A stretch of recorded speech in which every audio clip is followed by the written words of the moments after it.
Alhamdulillah nahmaduhu wa nasta'inuhu wa nastahdihi wa nastaghfiruh wa na'udzu billahi min syururi anfusina wa sayyiati a'malina innahu man yahdihillahu fala mudilla lahu wa man yudlilhu falan tajida lahu waliyan mursyida. Wassalatu wassalamu ala nabiyyina wa uswatina Muhammad sallallahu alaihi wasallam wa ala alihi wa ashabihi wa man tabi'a hudah, amma ba'du.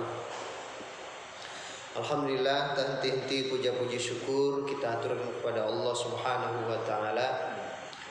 Sebagaimana tak henti-hentinya nikmat karunia darinya kepada kita semua, baik nikmat Islam, iman, nikmat melakukan amal solih, termasuk kita melaksanakan sholat subuh secara berjamaah, dan kita lanjutkan dengan i'tikaf, kita isi dengan thalabul ilm, kita menghadiri majelis ilmu.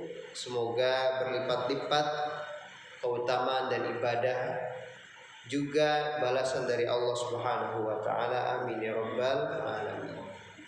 Mudah-mudahan aktivitas kita ini membawa keberkahan, membawa pengaruh positif bagi kehidupan kita, keluarga maupun masyarakat kita.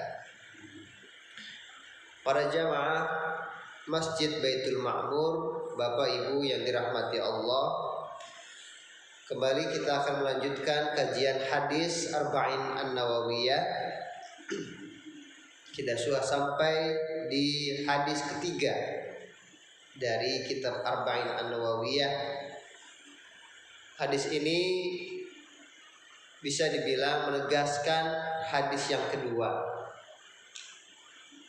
tetapi hadis ini khusus membahas tentang rukun Islam.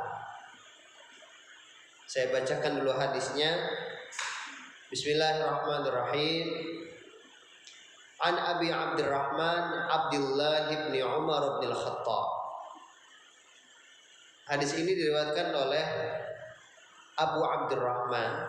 Siapa itu Abu Abdurrahman? Yaitu Abdullah bin Umar bin Khattab. Ya, jadi Abu Abdurrahman ini kunyah atau julukan ya bagi Abdullah bin Umar bin Khattab. Karena nama anaknya adalah Abdurrahman, maka dijuluki atau dipanggil sebagai Abu Abdurrahman. Ayahnya Abdurrahman. Ya, begitu pula kita bisa ya. Ya, saya punya anak Asma, dipanggil saya sebagai Abu Asma. Begitu pula kita yang lainnya ya. Nah, itu diantara panggilan keistimewaan di mana seorang ayah itu dinisbatkan kepada anaknya atau anak dinisbatkan kepada ayah. Jadi Abu Abdurrahman, siapa Abu Abdurrahman itu? Yaitu Abdullah ibnu Umar bin Khattab. Abdullah bin Umar bin Khattab. Abdullah anaknya Umar bin Khattab.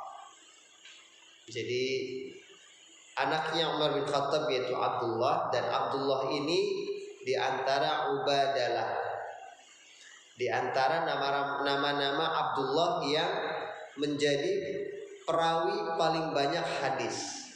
Jadi ada Abdullah ibnu Mas'ud ya, kita kenal. Ada Abdullah ibnu Abbas, ada Abdullah ibnu Umar. Nah, ini Ubadalah, dalam kajian ilmu hadis namanya Ubadalah.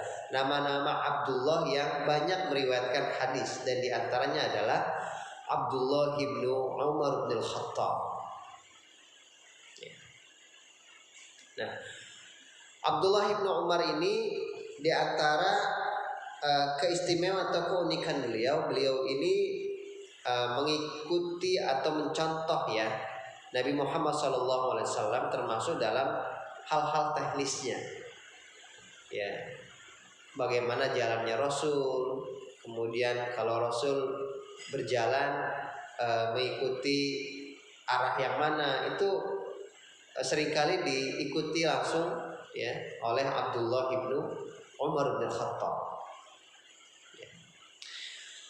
Jadi perawinya adalah anak daripada khalifah yang kedua dan beliau adalah Ubadalah. Nama Abdullah yang sering atau terkenal meriwayatkan hadis. Jadi di kalangan para sahabat itu peran-perannya juga terbagi gitu ya. Ada peran pejuang, mujahid ya. Seperti misalnya Khalid bin Walid ya. Amr bin Al-As ya. Ada Amr bin As yang terkenal sebagai politisi gitu ya, dan juga pejuang, dan masih banyak ya. Sa'ad bin Abi Waqqas dan lain sebagainya. Ada juga yang lebih spesifik kepada pemimpin ya, kepemimpinan, leadership, yang kita kenal dengan khalifah yang 4, Khulafa ar-Rasyidin, yaitu Abu Bakar As-Siddiq, kemudian Umar bin Khattab, kemudian Utsman dan Ali radhiyallahu anhum ajma'in. Meskipun 4 khalifah ini juga di aspek lain juga punya kelebihan ya. Seperti Abu Bakar As-Siddiq ya. Beliau selain sebagai pemimpin ya, beliau juga sebagai tokoh ya. Seperti Umar bin Khattab, selain sebagai pemimpin, sebagai leader, beliau juga seringkali sebagai perawi hadis. Ya, Utsman bin Affan, Ali bin Abi Thalib ya. Tapi spesifik ya, yang menonjol dari kepribadian mereka adalah sebagai pemimpin. Ada juga di antara mereka sebagai ulama. Ya, sebagai ulama ya, di antaranya adalah Abdullah bin Abbas ya, yang dijuluki sebagai tinta ya, tinta umat ya, penanya umat, yaitu Abdullah bin Abbas. Ada juga Abdullah bin Mas'ud, dan di antaranya adalah Abdullah bin Umar bin Khattab. Jadi ini menggambarkan kepada kita bahwa Rasulullah SAW menjadikan sahabat-sahabatnya ini, membina sahabat-sahabatnya ini, mereka memiliki kelebihan-kelebihan. Ya, maka nanti peran-peran kita pun begitu, gitu ya.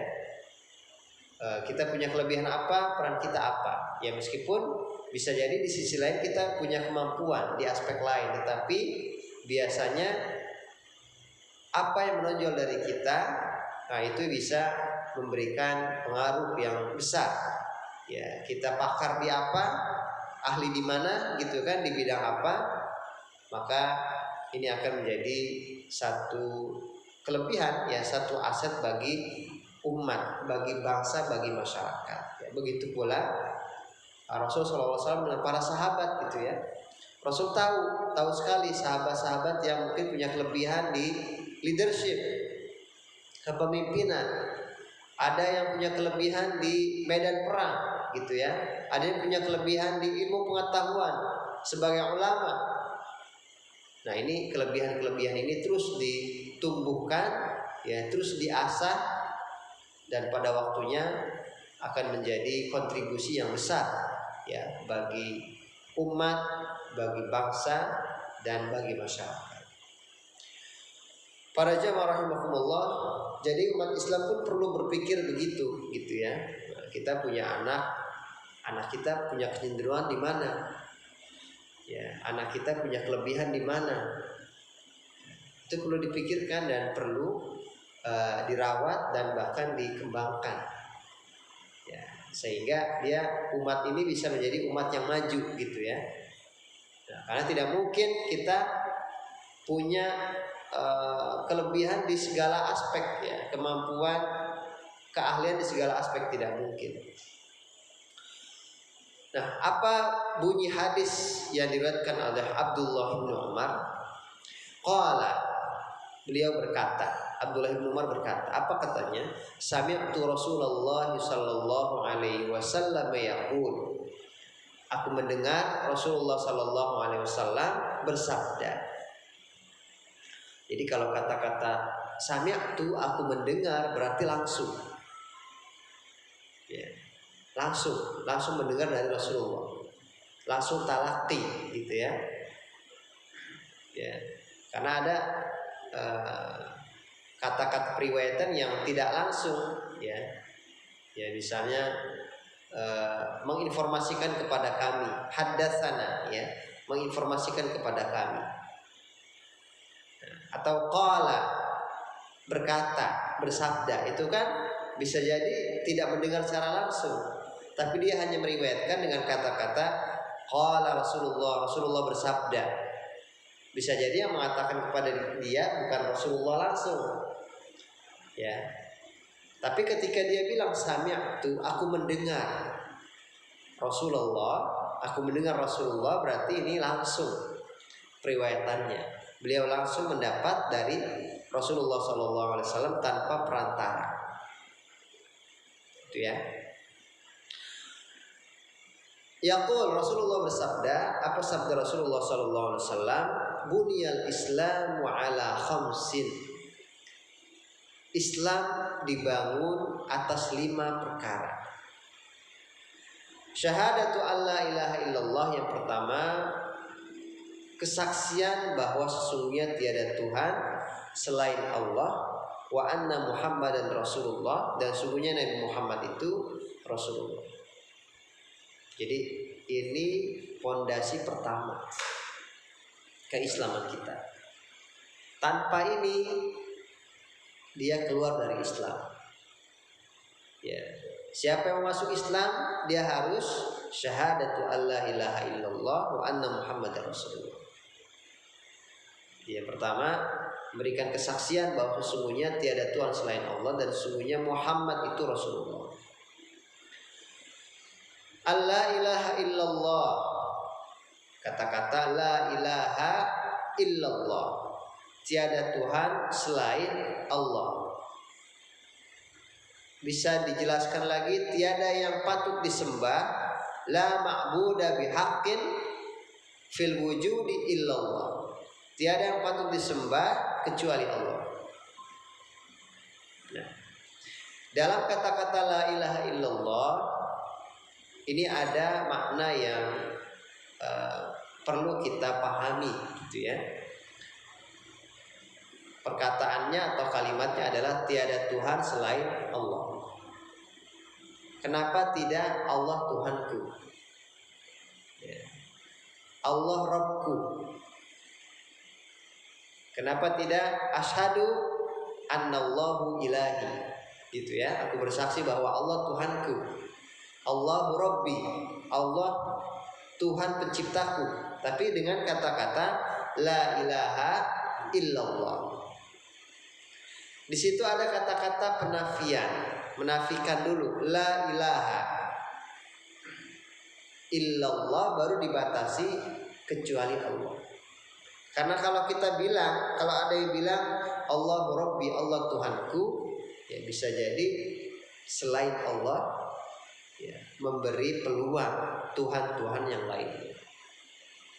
Gitu ya. Allah Tuhanku. Titik enggak itu? Ya. Bisa jadi koma.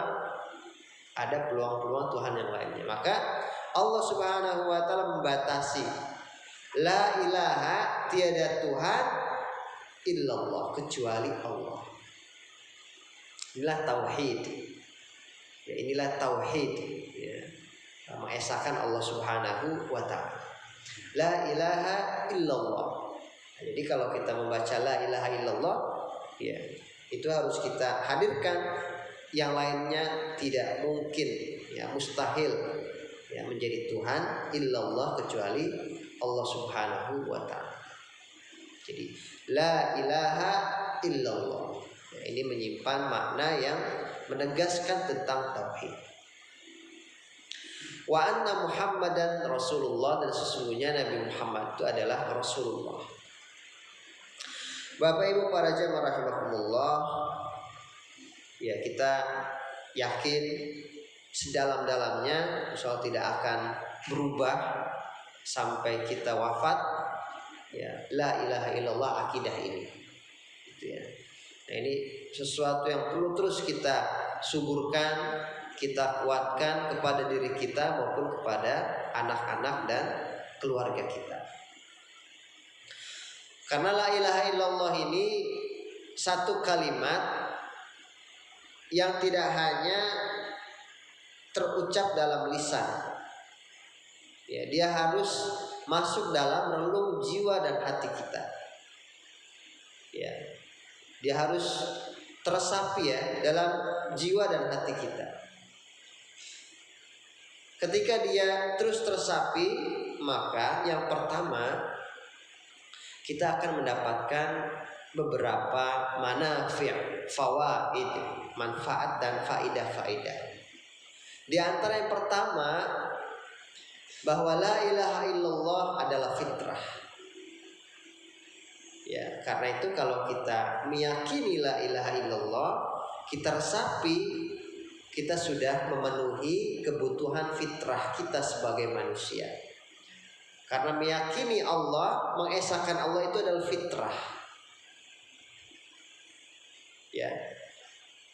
Sekufur apapun seseorang gitu ya, betapa ia memusuhi Islam, menentang ajaran Islam ya, tidak setuju dengan Islam, tidak setuju bahkan dengan adanya Allah dan lain sebagainya, ateis dan lain sebagainya, pasti dalam hati ya suara nurani terdalamnya itu mengimani Tuhan. Makanya Allah Subhanahu wa taala pernah mengambil janji dari kita ya. Ya, bahwa Allah Subhanahu wa taala pernah memberikan kesaksian bagi kita gitu. Alastu bi rabbika qalu bala syahidna. Ya, ketika kita belum lahir, ya kita pernah diambil janji oleh Allah Subhanahu wa taala. Ya, diambil kesaksian kita. Allah meminta kesaksian kita, alastu bi rabbika, bukankah aku Tuhanmu? Qalu bala, tentu, syahidna, kami bersaksi. Jadi sesungguhnya kita sebelum lahir kita sudah pernah mengambil saksi ya, memberikan kesaksian bahwa Allah Subhanahu wa taala Tuhan kita. Nah, ini adalah fitrah yang tidak bisa tergantikan. Ya, karena itu orang yang tidak mengimani Allah Subhanahu wa taala, dia belum terpenuhi kebutuhan fitrahnya dengan baik. Saya pernah mengilustrasikan dalam satu tulisan, orang yang tidak mengimani Allah itu dia akan merasa terasing. Dia akan merasa sendirian gitu ya. Kenapa? Karena batinnya itu belum memiliki satu satu kondisi yang di situ dia berada bersama Allah Subhanahu wa taala. Ya. Bagaimana rasanya terasing ya sendiri?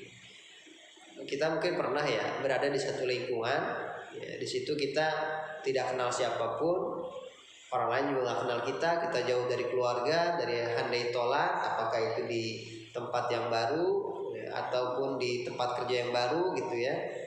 Awal-awal mungkin ya kita sendiri ya, apalagi tidak ada yang menyapa kita, tidak ada yang mungkin bisa kita minta bantuan gitu ya.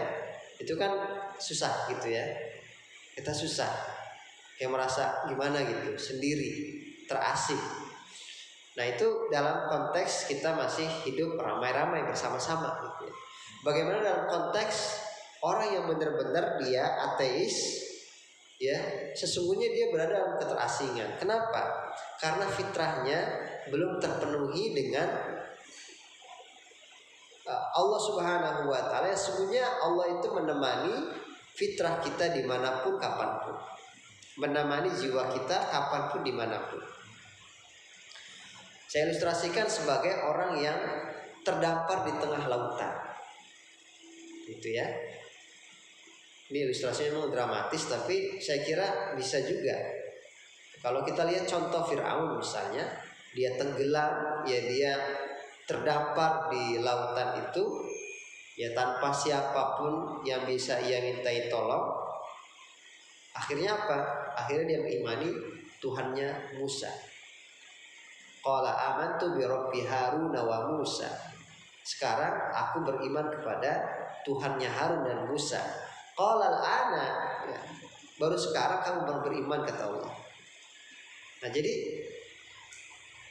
fitrah Fir'aun mengimani, ya, Allah Subhanahu wa taala sesungguhnya, tetapi itu baru ada di masa-masa dia terdesak, di masa-masa sendiri, di masa-masa terasing, dan bisa jadi masa-masa ini pun juga akan menghadirkan kepada kita tentang kembalinya kita kepada Allah Subhanahu wa taala, biasa di masa-masa terdesak.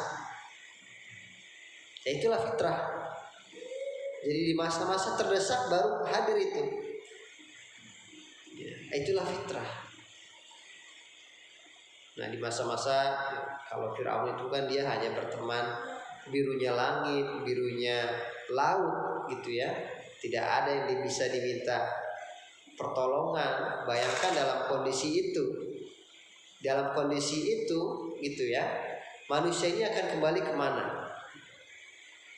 Ya, dia pasti akan meminta pertolongan kepada Tuhan gitu kan. Ya, tapi masalahnya orang-orang ateis dan lain sebagainya itu Tuhannya siapa? Mereka kenal siapa Tuhannya itu. Pasti mereka dalam hidupnya itu merasakan satu kondisi yang sulit, terdesak gitu kan. Tapi bagi Muslim, kita punya tempat kembali langsung. Kita mengenal Allah. Tapi bagi mereka, ya, yang tidak mengenal Allah, yang tidak mengenal kesejatian Tuhan itu seperti apa, bahkan tidak meyakini Allah, ya, tidak meyakini Tuhan, ateis, akan terombang-ambing juga gitu ya. Kemana saya harus minta pertolongan? Kayaknya kepada Tuhan, tapi siapa gitu. Nah, ini jadi la ilaha illallah itu punya pengaruh yang luar biasa bagi psikologis kita, ya, bagi kejiwaan kita. Kenapa? Karena inilah fitrah. Ya, sebaik apapun kehidupan manusia, dia tidak mengimani Allah, belum terpenuhi, ya, kebutuhan fitrahnya. Nah, maka Islam adalah fitratullahi allati fataran nasa 'alaiha. Agama Islam adalah agama fitrah. Kenapa? Islam itu fitrah Allah yang Allah ciptakan dalam diri-diri manusia. Jadi la ilaha illallah pertama fitrah. Bersyukur kita gitu ya. Allah lahirkan kita, Allah hadirkan kita dalam kondisi mukmin muslim, ya, bertauhid, berakidah, ya, mengimani keesaan Allah Subhanahu wa taala. Tapi tidak hanya sebatas itu. Alangkah bagusnya kita tambah. Ya, ini kan hidayah ya. Kata Allah Subhanahu wa taala, walladzina ihtadaw zadahum huda wa atahum taqwa. Orang-orang yang mendapat hidayah itu bisa Allah tambahkan hidayah. Jadi ada penambahan hidayah, ziyadatul hidayah. Allah berikan kita hidayah Islam, iman, tapi bisa jadi ada hidayah-hidayah lain yang bisa kita dapatkan. Kalau kita meyakini keesaan Allah, ada hidayah lainnya, mengenal Allah, ma'rifatullah, mengenal Allah. Man arafa nafsahu faqad arafa rabbahu. Ma'rifatullah, mengenal Allah ini adalah satu pengetahuan yang sangat prioritas. Dengan apa? Di antara dengan Asmaul Husna yang tadi kita baca. Asmaul Husna, ya, dengan nama-nama Allah yang indah, sifat-sifat Allah, Ar-Rahman, Ar-Rahim gitu ya. Allah Maha Pengasih, subhanallah. Betapa banyak nikmat Allah kepada kita, ya, yang tidak terharga itu nikmat Islam, nikmat iman. Tidak bisa dibandingkan dengan dunia dan seisinya itu. Kemudian nikmat afiyah, nikmat sehat wal afiyah gitu ya. kita bisa bernafas, ya, kita bisa menjalankan kehidupan kita dengan baik.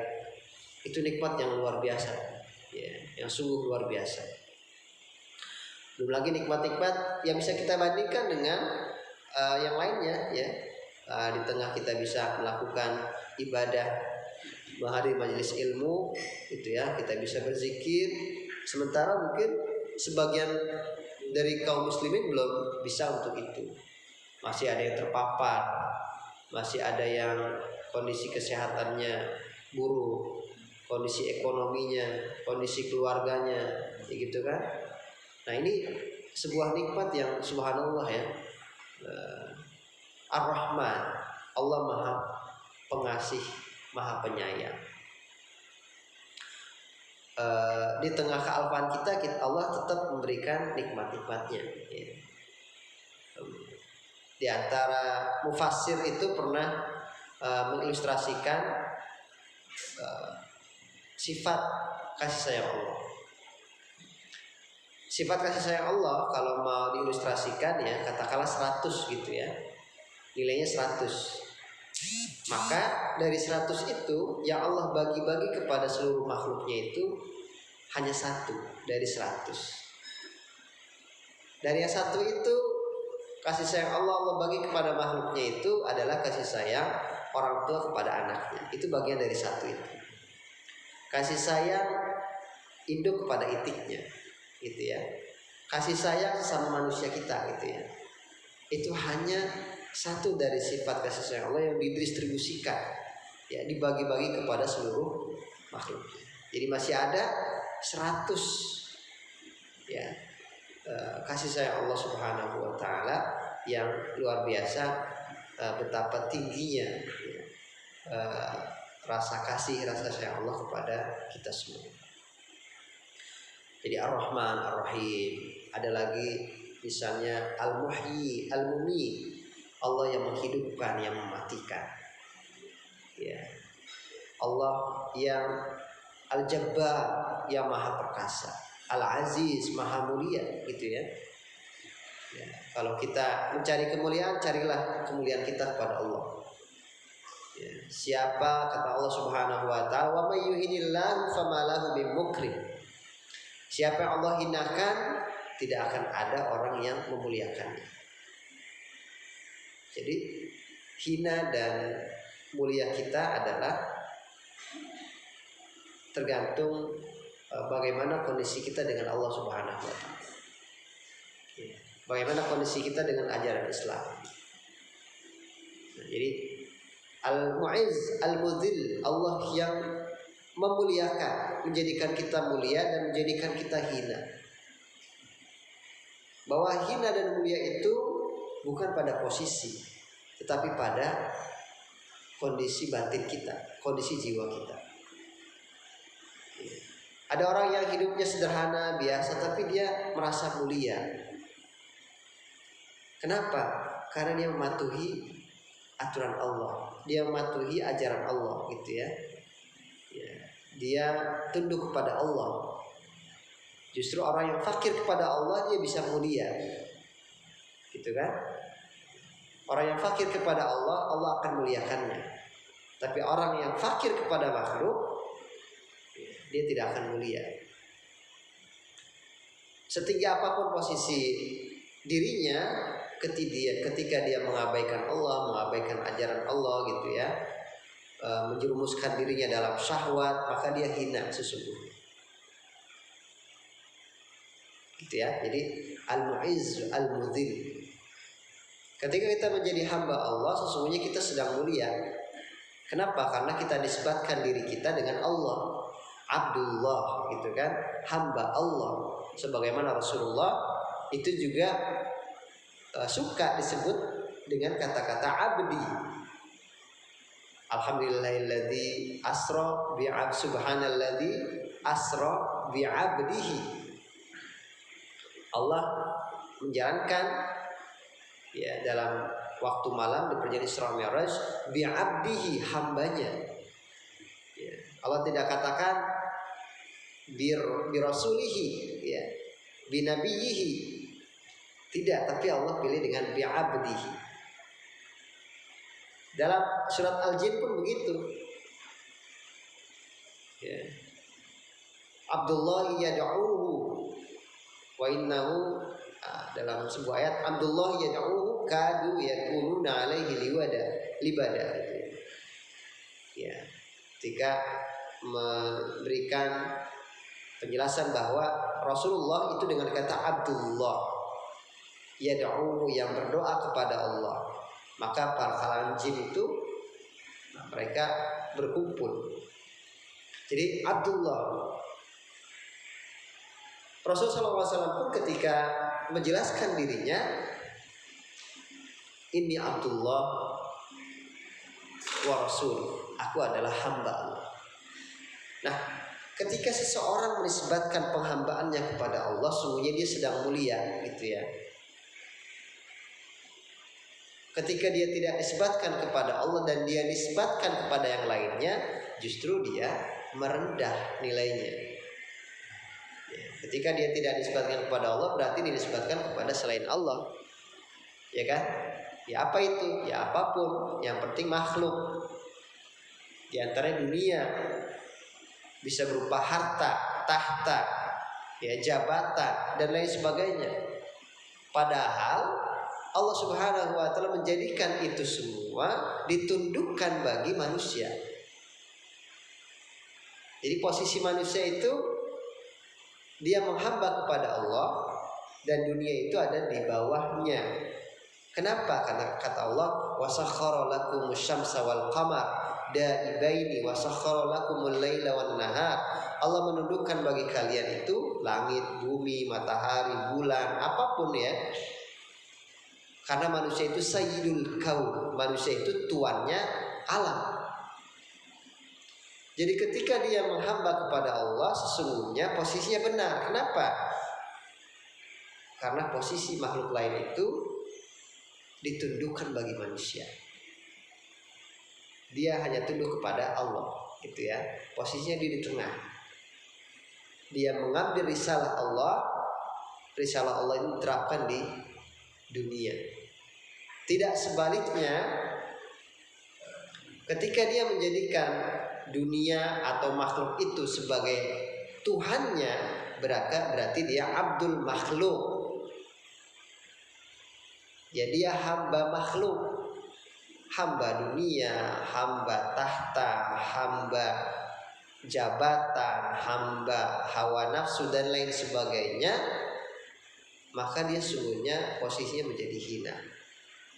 Dia mengabaikan Allah, menjadikan ini sebagai Tuhan, posisinya hina. Sesungguhnya seperti itu. Jadi al-mu'izzul mudhillu Allah Subhanahu wa ta'ala. Nah, inilah yang terjadi ya, dalam keseharian kita, bagaimana kita mengimplementasikan la ilaha illallah tidak hanya dalam lisan ya, kita perlu kembangkan hidayah akidah ini, hidayah tauhid ini ya.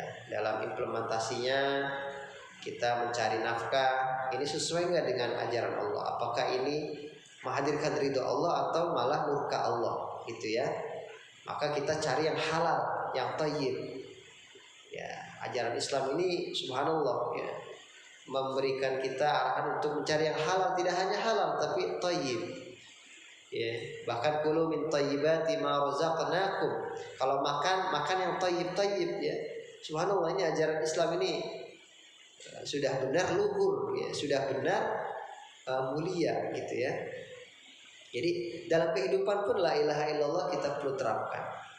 Mencari nafkah, kita bukan hamba harta. Karena itu orientasi kita bukan harta. Harta ini tadi ditundukkan bagi kita. Orientasi kita adalah ridho Allah. Ketika kita dapat harta itu untuk kebutuhan hidup kita, untuk optimalisasi penghambaan kita kepada Allah Subhanahu wa ta'ala. Ya. Karena makhluk ini diciptakan selain manusia itu untuk mengabdi kepada manusia, untuk menjadi pelayan bagi manusia, yang menghamba Allah Subhanahu wa taala. Jadi kalau posisi kita Abdullah, maka sebenarnya kita sebagai Sayyidul Kaum. Apapun posisi kita, baik kita sebagai office boy gitu kan, kita sebagai cleaning service, kita sebagai tukang rumput, tukang kebersihan, kalau dia memposisikan diri sebagai Abdullah, sesungguhnya dia sebagai Sayyidul Kaum, dia sebagai tuan semesta alam. Nah, kita lihat, kita bandingkan dengan peradaban Amerika Barat lah ya, materialistik, peradaban materi. Secara ilmu pengetahuan, teknologi luar biasa, gitu kan? Mereka bisa menapakkan kakinya di bulan. Tapi berikutnya kita mulai mempertanyakan, ketika mereka mampu menapakkan kakinya di bulan, ternyata masyarakat Barat atau masyarakat materialistik ini tidak bisa kokoh berjalan di atas bumi, gitu ya, tidak bisa kuat berjalan di atas bumi, gitu kan? Banyak yang seperti itu, padahal mereka telah menapakkan kakinya di bulan. Nah, maka ini satu kondisi yang tentunya kalau Islam mengharapkan kita bisa menapakkan kakinya di bulan, tapi juga di bumi dia menjadi Sayyidul Kaum. Nah, jadi subhanallah, la ilaha illallah menjadi satu orientasi yang sangat penting dalam kehidupan kita. Bapak Ibu para jemaah rahmatullah, ini tauhid. Kemudian wa anna Muhammadan Rasulullah, dan sungguhnya Nabi Muhammad itu Rasulullah. Kita mengimani kenubuahan, kerisalahan, ya. Dan ini bagian daripada kesempurnaan sifat Allah, ya. Karena di antara bentuk rahman Allah, di antara bentuk kasih sayang Allah kepada kita, Allah tidak meninggalkan kita tanpa panduan, ya. Allah menciptakan kita dan tidak membiarkan kita terombang-ambing dalam kehidupan. Justru di antara sifat Rahman Rahim Allah, sifat keadilan Allah, Allah menghadirkan kepada kita Rasul, ya, yang membawa wahyu. Dan yang unik, Rasul itu dari kalangan manusia, bukan dari kalangan malaikat. Kenapa? Karena kalau dari kalangan manusia, kesehariannya, kehidupannya, penciptaannya persis sama dengan kita. Ya, kan Nabi dan Rasul itu kan manusia. Qul innama ana basyarun mithlukum, di surat apa yang sering kita baca pekanan Al-Kahfi. Qul innama ana basyarun mithlukum yuha ilayya annama ilahukum ilahum wahid. Katakanlah sesungguhnya aku basyarun, manusia, mithlukum, seperti kalian. Bedanya apa? Yuha ilayya, aku diberikan wahyu. Nah, jadi ini juga merupakan di antara sifat Rahman Rahim Allah, ya. Kita diciptakan, kita dihidupkan di bumi Allah. Ya, kalau kita ngandelin otak kita, akal kita, gak mampu kita memahami hal-hal yang gaib. Ya, karena petunjuk akal itu terbatas. Kita memahami yang terlihat aja itu seringkali salah. Kita melihat fata morgana itu, ya, awal-awal kita lihat ada airnya, tapi kalau kita sambangi nggak ada, gitu kan. Jadi petunjuk akal, petunjuk indera itu terbatas. Kita tidak pernah mengetahui ini bau, ini apa warnanya, gitu kan. Aroma sedap ini apa warnanya, tidak pernah kita indera, tapi dia terasa.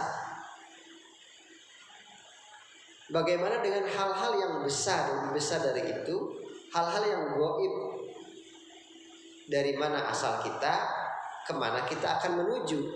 Kalau tidak ada panduan dari Allah Subhanahu wa taala berbentuk nabi rasul dengan wahyu itu, maka kita akan terombang-ambing.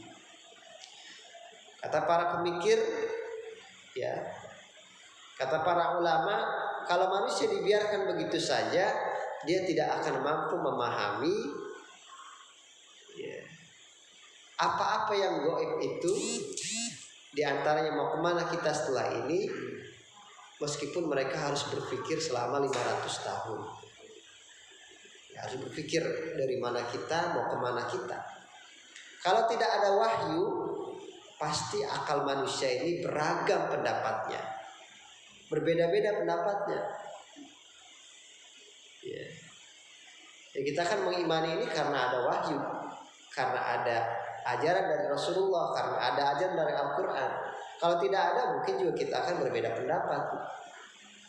Ya kan, mereka ada yang berpendapat, udah kita selesai hidup di dunia, udah kita akan jadi tulang belulang, selesai. Ada yang berpendapat di agama Hindu Buddha nanti ada reinkarnasi, ya, ada penghidupan kembali. Ruh kita ini bisa masuk di kecoa, di tikus, di macam-macam lah. Ya, ada yang berpendapat kita akan masuk ke alam surga, tapi bagaimana surganya? Itu juga ini berbeda-beda pendapat. Karena itu Allah hadirkan Rasul, Nabi darinya membawa panduan. Bahkan tidak hanya hal itu, dalam hal-hal lain ternyata panduan itu sangat sesuai dengan ilmu pengetahuan. Ternyata panduan itu panduan yang benar, yang hak. Turunnya 15 abad yang lalu, tetapi sekarang baru terungkap kebenarannya. Sebagaimana terungkap kebenaran sekarang, pasti insya Allah terungkap kebenarannya di masa yang akan datang, di hari akhir. Jadi ini Rasulullah itu atau nubuwah, risalah itu bagian daripada kerahmanan, kerahiman Allah Subhanahu wa taala kepada kita. Kalau tanpa itu kita akan terombang-ambing dalam kehidupan, ya. Seperti tadi orang terdampar di tengah lautan. Ya, kalau ada pendapat-pendapat, mungkin pendapatnya karena tidak yakin, terombang-ambing juga kita. Apalagi kalau hanya mengandalkan akal dan indera, seringkali salah. Bapak Ibu para jamaah rahimakumullah, jadi Rasulullah, ya, risalah ini satu bentuk daripada sifat Rahman Rahim Allah dan keadilan Allah, ya, dan realistis agama Islam. Kenapa? Karena yang diutus itu adalah Nabi Rasul dari kalangan manusia. Kalau dari kalangan malaikat kita akan berkilah, kita akan banyak alasan untuk tidak mengikutinya. Kenapa? Ini kan dari kalangan malaikat, dia hanya taat kalau kita punya nafsu, punya syahwat. Malaikat tidak. Ini diantara hikmah Allah mengutus Rasulullah, Nabi dan Rasul itu dari kalangan manusia. Begitu untuk kajian kali ini. Silakan kalau ada tambahan atau diskusi dan tanya jawab. Tafadhol. Alhamdulillah.